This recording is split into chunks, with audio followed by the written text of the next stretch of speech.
Bueno, y como cada viernes me gusta comenzar hablando alguna palabra que el Señor haya dicho, quiero en esta hora, con el favor de Dios, hablar sobre Juan 3, 4, 6.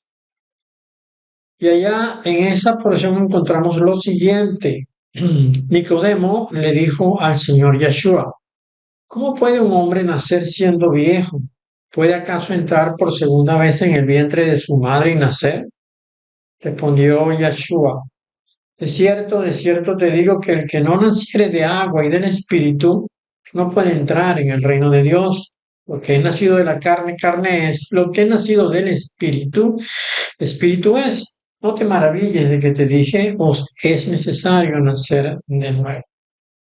Este tema lo venimos trayendo ya desde hace creo que 2 viernes anteriormente porque en lo personal a mí me inquieta mucho eh, la doctrina de la oración de fe.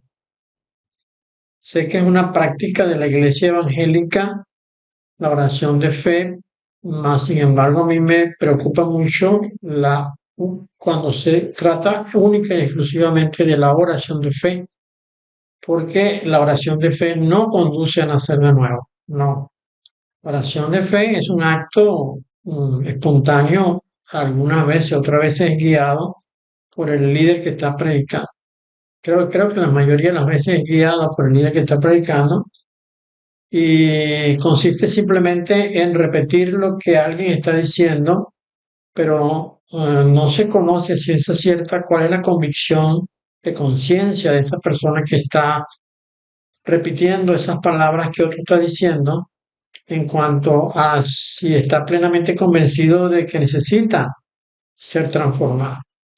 Y hemos dicho en otras oportunidades que la oración de fe, como se conoce, es buena solamente en ese estricto momento, en ese exclusivo momento, pero después de allí es necesario que haya un trabajo de la iglesia, un trabajo coordinado en la iglesia sobre ese creyente para conducirle a nacer de nuevo.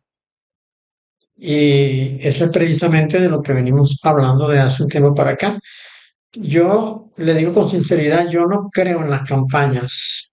Si la campaña se reduce solamente al acto de estar en un lugar, predicar y luego decir que 10, 20, 30, 50, 100.000 personas levantaron la mano y aceptaron al Señor. No pienso que eso es incompleto, que hace falta un seguimiento y hace falta llevar a esa persona, a conducir a esa persona a un nuevo nacimiento.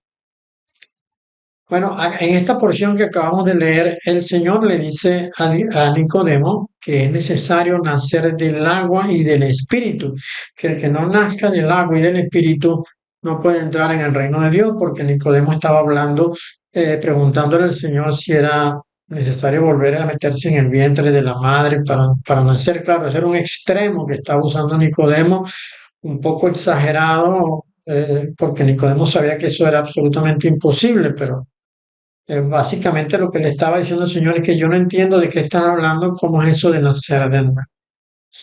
Y el Señor, bueno, el Señor sabe que los que son de Él han de entender porque el Espíritu lo conduce a toda verdad. Y esa es una promesa que nosotros tenemos en la palabra, que el Espíritu Santo nos lleva a la verdad. Y Nicodemo no estaba entendiendo absolutamente nada, por eso estaba diciendo estas cosas. El Señor le dice que tiene que nacer del agua y nacer del Espíritu.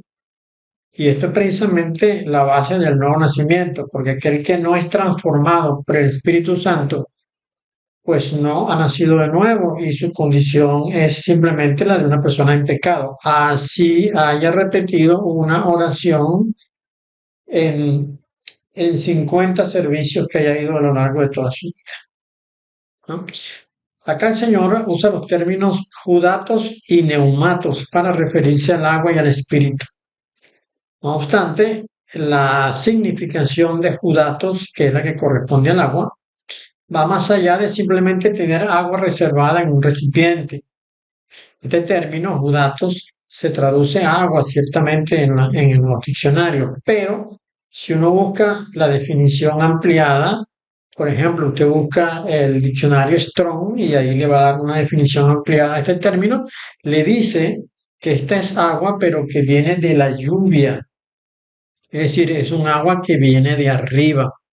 Esto tiene lógica, ¿verdad? Porque todo está lleno de simbología. Toda la creación habla de Dios, como nos enseñó el apóstol Pablo. Y entonces este término, datos que según Strong es agua, pero no es un agua estancada, no es un agua exclusivamente sobre la tierra, sino que es un agua que viene del cielo.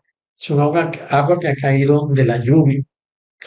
Entonces, este término primitivo, el término primitivo huetos, de lo cual se origina la palabra judatos, que significa agua, pero que en su definición más amplia nos dice que es un agua que viene de lluvia, pues lo que nos da a entender es que esta agua tiene que venir del cielo. Esta es una forma de expresar también la misericordia de Dios, porque Dios va a lavar a la persona primeramente externamente, que es lo que significa el ser nacido del agua, y luego lo va a lavar internamente a través de la obra del Espíritu Santo. Entonces, mire, pareciera que hace referencia al diluvio, porque cuando ocurrió el diluvio, pues fueron 40 días y 40 noches de un agua cayendo del cielo, la tierra fue lavada de toda la maldad que había en aquel momento, y lo que ocurrió después del diluvio fue un nuevo nacimiento de la creación. Se mantuvo solamente lo que estaba dentro del arca en lo que corresponde a la vieja creación, pero lo que era árboles y toda la cantidad de animalitos pues volvieron a recrearse, ¿no? Entonces, este término usado en esta expresión fue el mismo término que usó Juan el Bautista cuando dijo, yo a la verdad os bautizo en agua para arrepentimiento, pero el que viene tras mí, cuyo calzado yo no soy digno de llevar, es más poderoso que yo, él lo bautizará en Espíritu Santo y fuego.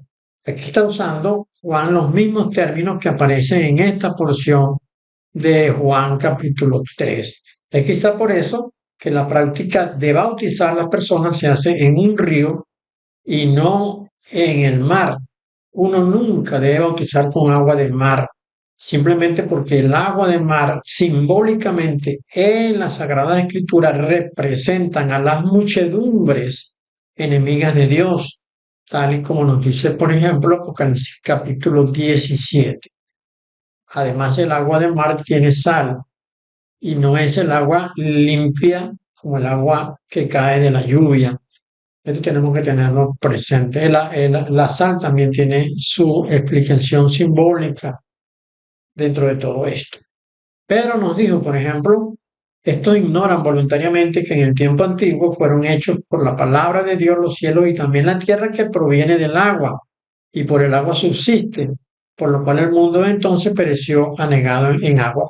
No le resta importancia al tema del agua en el nuevo nacimiento porque Dios se la está dando, Dios le está dando una importancia trascendental. Y si a usted se le ocurriera revisar el libro de Enoch, el primer libro de Enoch, y yo siempre invito a leer el libro de Enoch porque el libro de Enoch mejor dicho, Enoch es un hombre profundamente respetado en la Sagrada Escritura y muchas de las porciones bíblicas que nosotros leemos fueron tomadas del libro de Enoch. Pedro, por ejemplo, y Judas, cuando mencionan que los ángeles que se rebelaron contra Dios ya fueron enviados al infierno, o están en unos lugares de castigo, es porque ellos lo tomaron del libro de Enoch, porque allí está. Bueno, el libro de Enoch dice que el agua se produjo cuando se combinó lo creado arriba, que es la luz, con lo creado abajo, que es las tinieblas. El agua surgió precisamente de esta combinación y la tierra fue posterior al agua. De manera que el agua tiene un mensaje trascendente e importante en los sagrados escritos. Entonces, bueno, eh, el Señor está diciéndole a Nicodemo que hay que nacer del agua y del Espíritu. Y el apóstol Pablo en Gálatas 5:16 nos dice, andad en el Espíritu y no satisfagáis los deseos de la carne, porque el deseo de la carne es contra el Espíritu y el del Espíritu es contra la carne. Y estos dos se oponen entre sí para que no hagáis lo que quisieres. El nuevo nacimiento implica que ahora el Espíritu de Dios trabajando en nuestro espíritu va a controlar los desmanes y el apetito que la carne tiene. Es la única manera de que podamos eh, controlar lo que la carne quiere hacer. Y yo aquí me atrevería pues a añadir un poco al estudio de mi hermana Yexi en el sentido de que el Espíritu Santo pues tiene una función muy pero muy importante acá en la tierra y es la de anular el poder del espíritu de maldad, pues el espíritu de ignominia, el espíritu de inmundicia que el diablo colocó acá en el mundo. El Espíritu Santo de Dios tiene la autoridad para controlar este espíritu de maldad y por eso tiene el poder sobre el creyente para que pueda anular el poder de su carne. Entonces, esto es lo que nosotros deberíamos llevar a un nuevo creyente que ha llegado a la iglesia, deberíamos conducirle al nuevo nacimiento, a nacer de nuevo. Y usted quizás se pregunte, Pani, pero ¿y cómo hace uno para conducir a alguien? Claro está que esto no lo vamos a hacer nosotros, es una obra que hace la palabra y que hace el Espíritu de Dios. Es un trabajo de ambos, de la palabra y del Espíritu de Dios.